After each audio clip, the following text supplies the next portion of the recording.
తెలంగాణకి అన్యాయం జరగనిచ్చి ఒక్క రైతుకి ఒక్క ఎకరానికి అన్యాయం జరగనిచ్చి ప్రశ్నే లేదు. There is no question. What I'm saying is Uttam Kumar రెడ్డికి అవగాహననే లేదు. తెలంగాణకి ఎన్ని నీళ్లు కావాలి, ఫర్దర్గా మీ రిక్వైర్మెంట్ ఏంది, దానికి తగ్గట్టు మీ ప్రాజెక్టుల ప్రణాళిక ఏంది, మీ ఫైనాన్షియల్ క్లోజర్ అయిందా, ఫండ్స్ ఎడికెళ్ళి రేజ్ చేస్తారు. మీ ముఖ్యమంత్రి ఏమో బిచ్చపట్టుకొని తిరుగుతున్నాడు, చిప్పబట్టుకొని ఎట్లా నడపాలనో రాష్ట్రం ప్రజల్ని అడుగుతున్నాడు. మీ ముఖ్యమంత్రి ఏమో ఆంధ్ర ముఖ్యమంత్రి ప్రియ శిష్యుడు, గురుగారి దగ్గరకు పోయి ఒక మీటింగ్ అన్న చేసిండా, ఒక లెటర్ అన్న రాసిండా, ఇవన్నీ ఏం లేదు. లొట్టపీసు కేంద్ర ప్రభుత్వం మీద బురదగల్లాలి.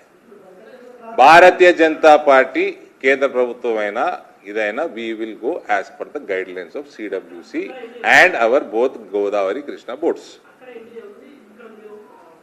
ఇక్కడ ఎన్డీఏ వస్తుంది, ఈడ బీజేపీ వస్తుంది, ఆడ ఎన్డీఏ ఉన్నది. చెప్పండి. యాజ్ పర్ గైడ్ లైన్స్ కేంద్రం నిర్ణయం చేసుకుంటుందండి సమయం సందర్భం వచ్చినప్పుడు. సరైందా కాదా వీళ్ళు ప్రాజెక్ట్ రిపోర్ట్ పంపాలి కదా. ప్రీ ఫీజిబిలిటీ రిపోర్ట్ ఇంకా చదవలేదు. కానీ జగన్ కేసీఆర్ సరైందని అన్నారు ఇంతకుముందు. ఇవ్వరు, ఇది ఇచ్చేయండి నాగిరెడ్డి, ఇది పాస్ ఆన్ కర్ దో मीडिया को, हिंदू पेपर का रिपोर्ट है, देख लो.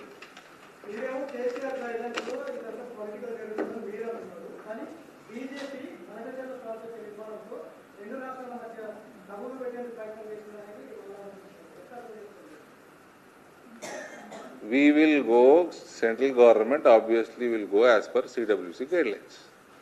సింపుల్.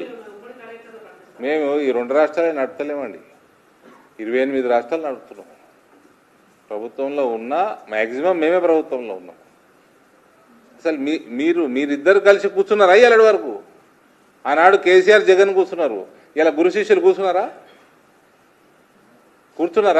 అసలు మీ బాధ లేనిది లిఖితపూర్వకంగా ఇచ్చిండ్రా ఎవరికన్నా? కేంద్రానికి ఇచ్చిండ్రా? మీరు పంచుకున్నారా?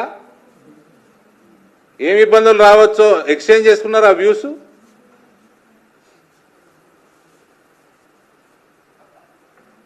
Irrigation minister doesn't know what he wants to irrigate. Where will get the funds from?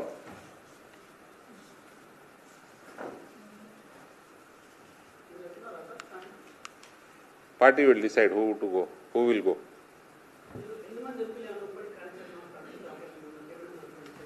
మా మీటింగ్ అయిపోయింది.